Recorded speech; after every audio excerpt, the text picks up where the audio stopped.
یہ لائق و زیبہ ہے، خاص ہے، جس نے اس کائنات کو پیدا فرمایا اور اپنی بے شمار مخلوقات میں ہم انسانوں کو اشرف المخلوقات بنایا، اور درود و سلام ہو آئے ہوئے تمام انبیاء کرام پر، خصوصیت کے ساتھ آخری نبی محمد عربی صلی اللہ علیہ وسلم پر، جو تمام جہانوں کے لیے رحمت، ہدایت اور بشیر و نذیر بنا کر بھیجے گئے۔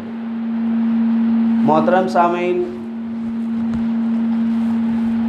جیسا کہ ہم سبھی کو معلوم ہے کہ آج جمعہ کا دن ہے اور شریعت نے ہمیں اس کا پابند بنایا ہے کہ ہم اس دن اللہ کے بارگاہ میں خصوصی حاضری دیں اور اپنے رب کو راضی کریں۔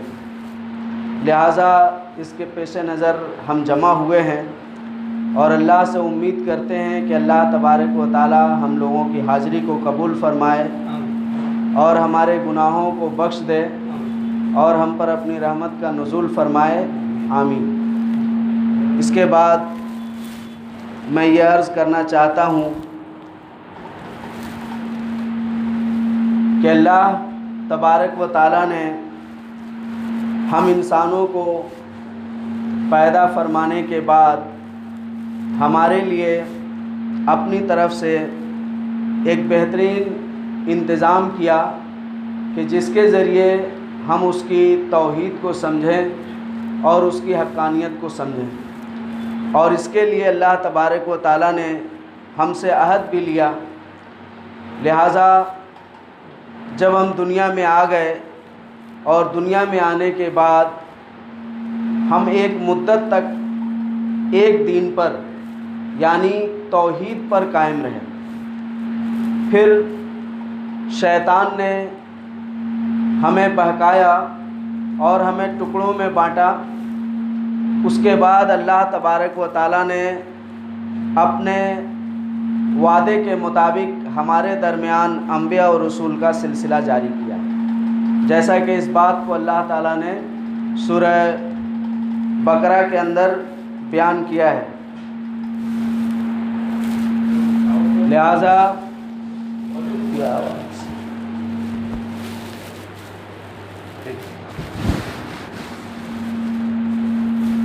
اللہ تبارک و تعالیٰ نے بہت سارے اختلافات رونما ہونے کی صورت میں اللہ نے انبیاء کا سلسلہ جاری کیا، اور بے شمار انبیاء کرام اور رسول اس دنیا میں تشریف لائے۔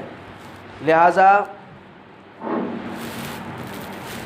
ہمیں اس کا اندازہ نہیں ہے کہ کتنا انبیاء ہے، مگر صحیح روایت کے مطابق رسولوں کی تعداد متعین کی گئی ہے اور بتایا گیا ہے کہ تقریباً 300 کے قریب رسول اس دنیا میں تشریف لائے، مگر انبیاء کی تعداد ہم پر واضح نہیں ہے۔ انبیاء بے شمار آئے ہیں، اور سب سے آخری رسول پیارے نبی محمد عربی صلی اللہ علیہ وسلم ہیں، جو نبی اور رسول بنا کر بھیجے گئے، اور اللہ تبارک و تعالیٰ نے انہیں انسانیت کے لیے رحمت قرار دیا، اپنا تحفہ قرار دیا۔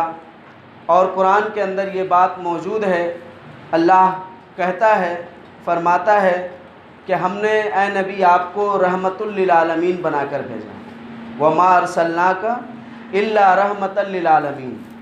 اے نبی اکرم صلی اللہ علیہ وسلم، ہم نے آپ کو کل کائنات کے لیے رحمت بنا کر بھیجا۔ وہی دوسری طرف اللہ تبارک و تعالیٰ یہ بھی فرماتا ہے کہ آپ اپنی امت کے لیے رؤوف اور رحیم بنا کر بھیجے گئے۔ سورہ توبہ کے اندر اس بات کا اللہ نے تذکرہ کیا ہے کہ یہ نبی ایسا ہے جو اپنی امت کے لیے بہت ہی زیادہ حریص ہے، اور یہ رؤوف بھی ہے، رحیم بھی ہے۔ تو یہاں آپ کو غلط فہمی نہیں ہونی چاہیے، اللہ کی رؤوف اور رحیم کا صفت الگ ہے، نبی اکرم صلی اللہ علیہ وسلم اپنی امت کے لیے رؤوف اور رحیم بنائے گئے، اور اللہ کل کائنات کے لیے رؤوف اور رحیم ہے۔ تو یہ فرق ہے۔ بہرکیف اللہ تبارک و تعالیٰ نے جو کہا کہ اے نبی ہم آپ کو پوری کائنات کے لیے رحمت بنا کر بھیج رہے ہیں۔ پھر اللہ تعالیٰ کہہ رہا ہے کہ آپ اپنی امت کے لیے رؤوف اور رحیم ہیں۔ پھر اللہ یہ بھی کہہ رہا ہے پورے انسانیت کو مخاطب کر کے کہ اللہ نے تم پر احسان کیا۔ کیا احسان کیا؟ کہ تم ہی میں سے ایک رسول بھیجا جو تمہارے پاس آئے اور تمہیں اللہ کی کتاب پڑھ کر سنائے، تمہارا تزکیہ کرے، تمہارے اندر جو شرک و کفر بدعات کی گندگیاں داخل ہو گئی ہیں اس کے اعتبار سے، معاشرتی خرابیاں ہو گئی ہیں اس کے اعتبار سے، ہر اعتبار سے وہ تمہارا تزکیہ کرے، تمہاری صفائی کرے۔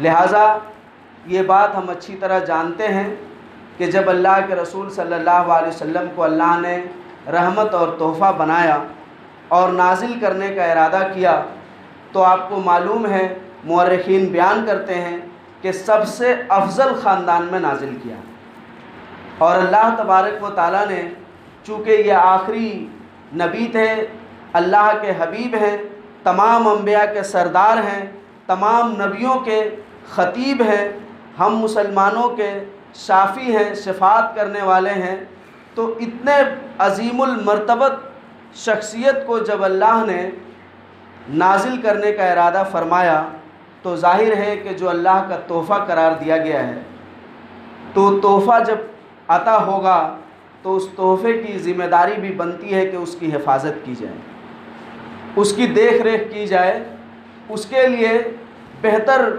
طریقے سے انتظام کیا جائے تاکہ اللہ کا تحفہ بہتر طریقے سے رہ سکے، کسی کو اس کی نظر نہ لگے اور کسی بھی طرح کی کوئی خرابی اور برائی اس کو نہ پہنچے۔ تو اس لیے اللہ تبارک و تعالیٰ نے حضرت ابراہیم علیہ السلام کے خاندان کو، جو تمام نبیوں کے باپ قرار پائے، آپ کے بعد آنے والے تمام انبیاء آپ کے خاندان میں ہیں، ان کے قبیلے حضرت اسماعیل علیہ السلام کو چنا گیا۔ ان کے سب سے افضل خاندان میں نبی اکرم صلی اللہ علیہ وسلم کا نزول ہوا، یعنی قریش کے قبیلے میں، جو عرب کے اندر سب سے افضل قبیلہ تھا، سب سے بہتر قبیلہ تھا۔ اس قبیلے میں اللہ نے اپنی رحمت کا نزول کیا، اپنا ہدیہ، اپنا تحفہ انسانیت کی رہنمائی کے لیے، جو انسان گمراہ ہو چکے تھے، اللہ کے راستے سے بھٹک چکے تھے، ان کے لیے اللہ نے اس قبیلے کا انتخاب کیا۔ اب اس قبیلے میں جو رحمت نازل ہونے والی ہے، اس رحمت کی حفاظت کے لیے بھی اللہ نے اسی طرح کا انتظام کیا اور بہترین انتظام کیا، اور من جملے ہم ان کو اصحاب رسول کہہ سکتے ہیں، نبی اکرم صلی اللہ علیہ وسلم کے ساتھی، یعنی وہ لوگ جو آپ پر ایمان لائے، آپ کے ساتھ تبلیغ میں رہے اور آپ کے لیے مصیبتوں کو اٹھایا۔ اس میں اگر دیکھا جائے تو مجموعی طور پر سب سے پہلے جن لوگوں کا تذکرہ آتا ہے وہ عشرہ مبشرہ فی الجنہ ہیں۔ اللہ کے رسول صلی اللہ علیہ وسلم نے ان 10 صحابہ کرام کو جنت کی بشارت سنائی ہے، اور جنت کی بشارت سنانے سے یہ مطلب نہیں ہے کہ یہ لوگ جنتی ہیں، بقیہ صحابی کا جنتی ہونا کوئی کنفرم نہیں ہے، ایسا نہیں ہے۔ اللہ تبارک و تعالیٰ نے قرآن کے اندر صاف لفظوں میں کہا ہے، رضی اللہ عنہم و رضوا عنہ، اللہ ان سے راضی ہے اور وہ اللہ سے راضی ہو گئے۔ یہ بہت بڑی بات ہے صحابہ کرام کی افضلیت اور فضیلت کے لیے۔ آپ کو کیا معلوم ہے؟ غور کیجئے، اللہ تبارک و تعالیٰ قرآن کے دوسرے مقام پر کہہ رہا ہے کہ یہی وہ لوگ ہیں جن کے دلوں کے تقوی کو اللہ تبارک و تعالیٰ نے چن لیا، خالص کر لیا، بلکہ اللہ نے ان کے دلوں کا امتحان لے لیا، اور امتحان میں وہ لوگ پاس بھی ہو گئے، اور اللہ نے ان کے ڈھکے چھپے حال کو ہم پر ظاہر بھی کر دیا کہ وہ ہر اعتبار سے اللہ اور اس کے رسول کے لیے خالص طور پر کوشاں ہیں۔ اسی لیے علماء کرام اور محدثین کرام نے کہا ہے کہ صحابہ کرام کے آپسی اختلافات کو زیادہ بیان نہیں کرنا چاہیے، یا اس کو لے کر کے تان و تشنیع نہیں کرنا چاہیے، اس لیے کہ انہوں نے جو بھی اختلاف کیا وہ ہمارے ہی حق کے لیے کیا، ہماری بہتری کے لیے کیا، اللہ سے ڈرتے ہوئے کیا۔ یہ الگ بات ہے کہ انسانوں کے مزاج کے اختلاف ہو جاتا ہے، مگر اللہ تبارک و تعالیٰ ان کی گارنٹی دے رہا ہے کہ انہوں نے جو کچھ بھی کیا اللہ کی رضا کے لیے کیا، اس لیے ہم ان پر تان و تشنیع نہیں کر سکتے ہیں۔ یہ الگ بات ہے کہ ابھی چند نوخیز لڑکے، جس میں مرزا انجینئر بھی ہے، صحابہ کرام پر تان و تشنیع کرتا ہے، صحیح ضعیف کا حکم لگاتا ہے، یہ صحیح نہیں ہے، یہ غلط بات ہے۔ اس طرح کے بہت سارے لوگوں نے اپنی علمی جلالت کا شان دکھلایا ہے جو اللہ کے نزدیک صحیح نہیں ہے اور اہل سنت والجماعت کے موقف کے خلاف ہے۔ صحابہ کرام پر تان و تشنیع بنتا ہی نہیں۔ ہم میں سے کوئی ہے جس کے پاک بازی کا اعلان قرآن کے پاروں میں محفوظ ہے؟ ہم میں سے کوئی ایسا شخص ہے جو اللہ کے یہاں سب سے بڑا متقی قرار پایا ہے؟ ہم میں سے کوئی ایسا ہے جس کو اللہ نے ساتھی قرار دیا ہے؟ نہیں قرار دیا ہے، اور ہوگا یا نہیں ہوگا یہ ہمیں پتہ بھی نہیں ہے، مگر جن کے بارے میں اللہ نے صاف لفظوں میں کہہ دیا ہے ان کے بارے میں ہماری کیا رائے ہونی چاہیے؟ اگر ہم ان پر تان و تشنیع کرتے ہیں، اگر ہم انہیں نشانہ بناتے ہیں کسی بھی طرح کی چیز کا، تو اس کا مطلب یہ ہوتا ہے کہ ہم اللہ کے فیصلے سے راضی نہیں ہیں، یا پھر ہم اللہ تبارک و تعالیٰ کے جانچ کو، امتحان کو غلط ثابت کر رہے ہیں۔ ہم سب سے زیادہ جاننے والے ہیں، اور ایسا تو ممکن نہیں ہے۔ کیا ہم میں سے کوئی اللہ سے بھی زیادہ جانتا ہے؟ اور اللہ نے صاف لفظوں میں کہا کہ ہم نے ان کے دلوں کا امتحان لیا، ہر اعتبار سے، تقوی کے اعتبار سے، عام زندگی کے اعتبار سے، ہر اعتبار سے ہم نے ان کا امتحان لیا۔ یہ کامیاب ہو گئے، ہم ان سے راضی ہو گئے، یہ ہم سے راضی ہو گئے۔ اسی لیے رضی اللہ تعالیٰ عنہ کا لفظ ہر کسی کے لیے استعمال نہیں کرنا چاہیے، یہی زیادہ صحیح بات ہے۔ اس کے مستحق صرف اور صرف صحابہ کرام ہی ہیں، اور کوئی نہیں ہے۔ ہاں، ان کے علاوہ کے لیے آپ رحمت اللہ علیہ یا پھر کوئی دعائیہ کلمہ استعمال کر سکتے ہیں۔ مغفور اور مرحوم لفظ استعمال کرنا جائز نہیں ہے، کیونکہ یہ مفعول کا مطلب ہوتا ہے، عربی گرامر کے حساب سے مطلب یہ ہوتا ہے کہ مطلب وہ چیز ان پر ثابت ہو گئی، تو اس کا علم آپ کے پاس نہیں ہے کہ وہ ثابت ہوئی ہے کہ نہیں۔ مرحوم مطلب رحم کر دیے گئے، مغفور مطلب بخش دیے گئے۔ اس کا آپ کو پتہ ہے کہ فلانے کو اللہ نے بخش دیا ہے، فلانے پر اللہ نے رحم کیا ہے؟ اس کا آپ کو پتہ نہیں ہے، اس لیے آپ ان کے لیے دعا کیجئے، رحمت اللہ علیہ کہیے۔ مگر صحابہ کرام کے لیے ہی یہ خاص ہے رضی اللہ تعالیٰ عنہ، کیونکہ اللہ نے ان کے بارے میں کہا کہ ہم ان سے راضی ہیں اور یہ ہم سے راضی ہیں، اللہ نے یہ گارنٹی دی ہے۔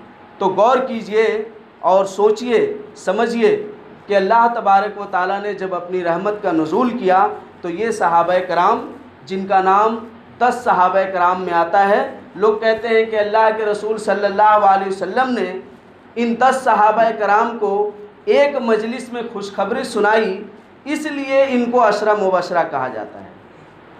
یہ الگ بات ہے، ایسی کوئی وضاحت نہیں ہے، یہ ہماری تفسیر ہے یا ہمارے بڑے علماء کرام نے بتایا ہے۔ مگر میں آپ کو بتاتا ہوں ان 10 صحابہ کرام کو کیوں عشرہ مبشرہ کہا گیا اور کیوں ان کو دنیا میں ہی جنت کی خوشخبری سنا دی گئی۔ حالانکہ ان کے علاوہ بھی ہیں، عکاشہ بن محصن کو اور بھی کئی ایک صحابہ کرام کو اللہ کے رسول صلی اللہ علیہ وسلم نے دنیا میں جنت کی بشارت دی ہے، کہا ہے کہ تم جنتی ہو۔ مگر ان 10 کا نام اس لیے شامل کیا گیا کہ یہ 10 وہ لوگ ہیں جنہوں نے ابتدائی دور میں آپ صلی اللہ علیہ وسلم کو ساتھ دیا، آپ کی دعوت کو قبول کیا اور دین کے لیے وہ محنت کی، وہ مصیبتیں اٹھائی جو ان کے بعد والوں نے اتنا زیادہ نہیں اٹھایا۔ اس میں سعد بن ابی وقاص رضی اللہ تعالیٰ عنہ بھی ہیں، اس میں ابو عبیدہ بن جراح رضی اللہ تعالیٰ عنہ بھی ہیں، عبد الرحمن بن عوف ہیں، طلحہ بن عبید اللہ ہیں۔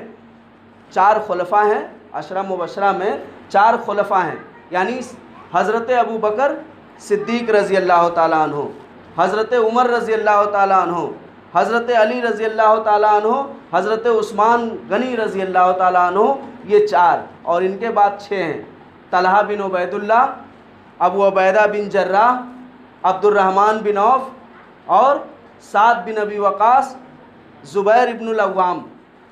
یہ 10 صحابہ کرام ہیں جن کو عشرہ مبشرہ کہا گیا ہے۔ سعد بن ابی وقاص رضی اللہ تعالیٰ عنہ کہتے ہیں کہ ہم لوگ اسلام لانے کے بعد اتنے زیادہ قسم پرسی کے حالت میں تھے، یعنی کمزوری میں، اور کھانے پینے کے لیے ایسے بھی دن آئے کہ ہم لوگوں نے پتے کھا کر گزارا کیا، پتے کھا کر گزارا کیا آپ صلی اللہ علیہ وسلم کے ساتھ، آپ کی حفاظت کرتے رہے۔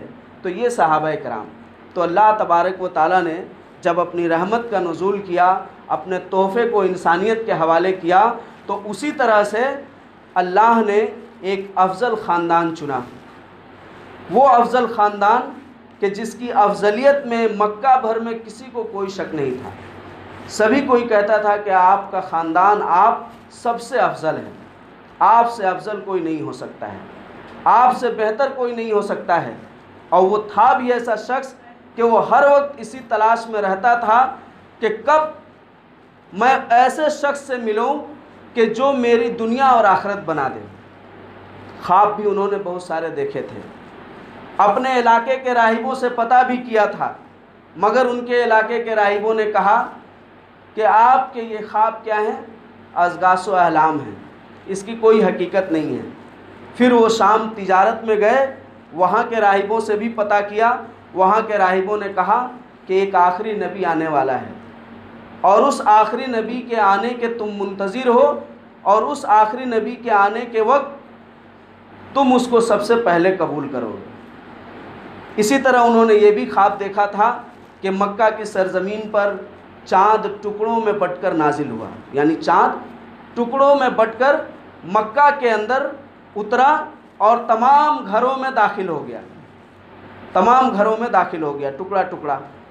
ایک ٹکڑا میرے ہاتھ میں بھی آیا، پھر وہ تمام گھروں سے وہ ٹکڑا نکلا، اور وہ تمام ٹکڑے نکل کر کے واپس آسمان پر چلے گئے، مگر میرے ہاتھ کا ٹکڑا میرے گھر میں ہی رہ گیا۔ دوبارہ اسی طرح انہوں نے اس کو دیکھا کہ چاند ٹکڑوں میں بٹ کر مکہ کے اندر نازل ہوا، اور ایک ٹکڑا میرے ہاتھ میں میرے گھر میں داخل ہوا، اور بقیہ ٹکڑا تمام لوگوں کے گھر میں داخل ہو گیا۔ پھر تمام لوگوں کے گھر سے وہ ٹکڑا نکلا، اور سارا ٹکڑا میرے گھر میں داخل ہو کر میرے ہاتھ کے ٹکڑے کو مکمل کر دیا، اور میرے ہاتھ میں مکمل چاند موجود ہے، اور پھر میرا دروازہ بند ہو گیا۔ اس کی بھی تعبیر انہوں نے پوچھی تو راہبوں نے کہا کہ یہ بکواس ہے۔ پھر وہ ورقہ بن نوفل کے پاس گئے اور جا کے کہا کہ چچا جان، میں نے ایسا خواب دیکھا ہے، آپ اس کی تعبیر بتائیں گے کیا ہے؟ انہوں نے کہا کہ ایک آخری نبی آنے والا ہے، اور وہ آخری نبی کہ تم ساتھی ہوگے، تم صاحب ہوگے، اور وہ آخری نبی کہ تم منتظر ہو، اور وہ تمہارے ہی گھر آئے گا۔ اس طرح سے انہوں نے بہت سارے خواب دیکھے، اور اس کے علاوہ بھی وہ جستجو میں لگے رہتے تھے، ہر وقت پتہ کرتے رہتے تھے، ہر وقت جہاں جاتے اس کے لیے کوشاں رہتے، اور انہوں نے جاہلیت کے دور میں بھی اپنا کیریئر بنایا، نہ جھوٹ بولتے تھے، نہ دغا بازی کرتے تھے، نہ دیگر لوگوں کی طرح شراب خوری کرتے تھے، نہ اور کوئی کام کرتے تھے۔ ان کا بیان ہے کہ میں نے جاہلیت میں بھی کبھی شراب نہیں پی، اور ان کا یہ بھی بیان ہے کہ میں جاہلیت میں بھی کبھی کسی بت کو سجدہ نہیں کیا۔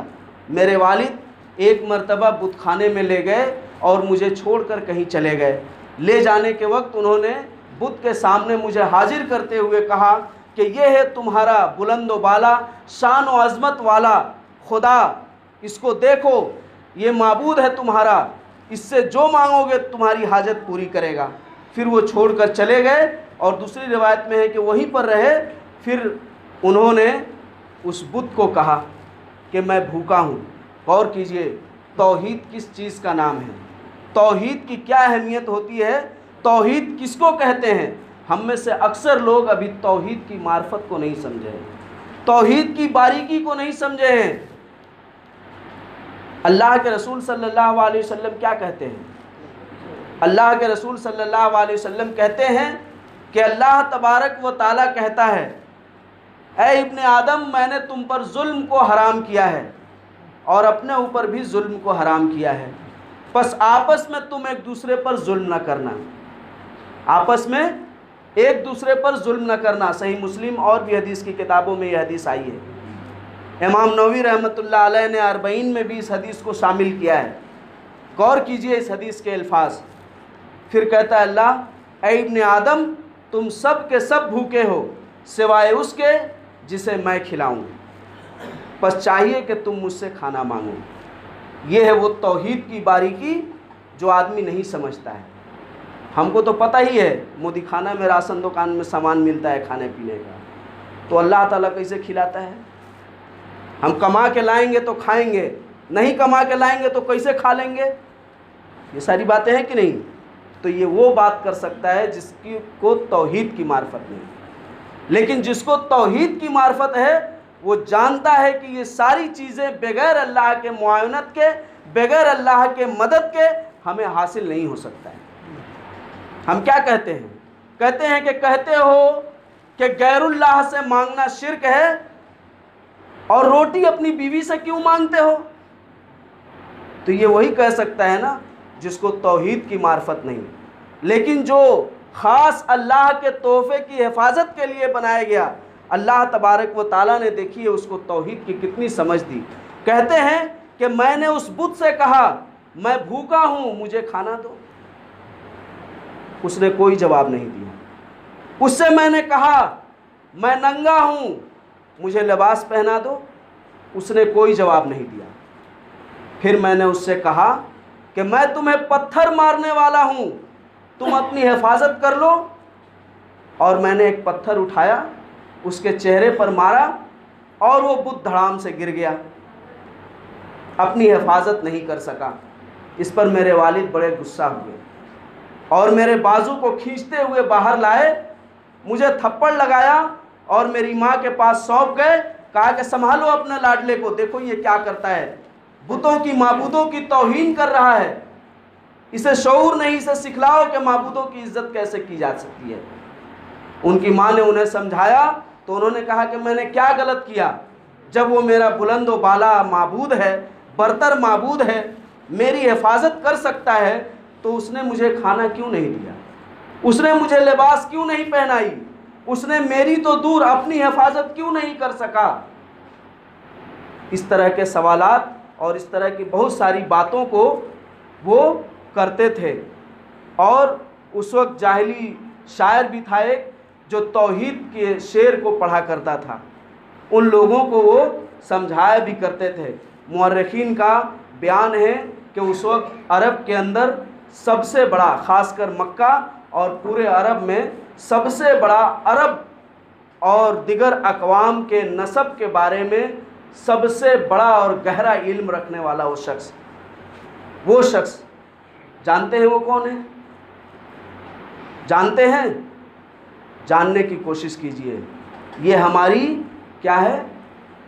ایک بہت بڑی غلط فہمی ہے کہ ہم ان لوگوں کو چھوڑ بیٹھے ہیں، ان کے حالات کو چھوڑ بیٹھے ہیں، ان کے جگہ ہمارے پاس اولیاء اللہ کے داستان ہیں، جھوٹے سچے بے سر پیر والے داستان ہم سنتے ہیں، سناتے ہیں، کرامات کی دنیا میں جیتے ہیں، نہ ہمیں حقیقت سے واسطہ ہے، نہ حقیقی باتوں کو جاننا چاہتے ہیں۔